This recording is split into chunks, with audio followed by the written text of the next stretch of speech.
ഇന്ന് ജൂൺ 14 ലോക രക്തദാന ദിനം. കോവിഡ് പിടിമുറുക്കിയിരിക്കുന്ന ഇക്കാലത്ത് ഇത്തവണത്തെ രക്തദാന സന്ദേശത്തിന് പ്രസക്തിയേറെ. കോവിഡ് വാക്സിൻ സ്വീകരിക്കുന്നവർ 2ാം ഡോസ് എടുത്ത് ആഴ്ചകൾക്ക് ശേഷമേ രക്തദാനം ചെയ്യാവൂ എന്നാണ് നാഷണൽ ബ്ലഡ് ട്രാൻസ്ഫ്യൂഷൻ കൗൺസിൽ ആദ്യം നിർദ്ദേശിച്ചിരുന്നത്. എന്നാൽ ഇപ്പോൾ അത് 2 ആഴ്ചയായി കുറച്ചിട്ടുണ്ട്.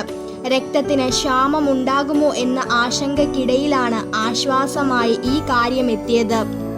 18 മുതൽ 45 വയസ്സുകാർക്ക് വാക്സിനേഷൻ ഊർജിതമാകുന്ന സാഹചര്യത്തിൽ കുത്തിവയ്പ്പിന് മുൻപ് രക്തദാനം ചെയ്യാൻ പ്രോത്സാഹിപ്പിക്കുകയാണ് Kerala state blood transfusion council.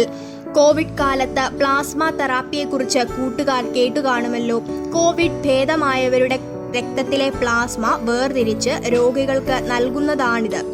രക്തത്തിന്റെ ദ്രവഭാഗമാണ് പ്ലാസ്മ. ഇത്തവണ രക്തദാന ദിനാചരണത്തിന്റെ ആതിഥേയർ ഇറ്റലിയാണ്. ആധുനിക രക്തബാങ്കിന്റെ പിതാവായി അറിയപ്പെടുന്നത് അമേരിക്കൻ സർജനായ ഡോക്ടർ ചാൾസ് ഡ്രൂ ആണ്. ഒരാളുടെ ജീവൻ രക്ഷിക്കാൻ സഹായിക്കുന്ന ഏറ്റവും മഹത്തായ മാർഗങ്ങളിലൊന്നാണ് രക്തദാനം. 18 വയസ്സ് പൂർത്തിയാകുമ്പോൾ കൂട്ടുകാർക്കും രക്തദാനം ചെയ്യാൻ സാധിക്കും. ദാനം ചെയ്ത് 24 മുതൽ 36 വരെ മണിക്കൂറിനകം രക്തത്തിന്റെ അളവ് പഴയപടി ആവുകയും ചെയ്യും.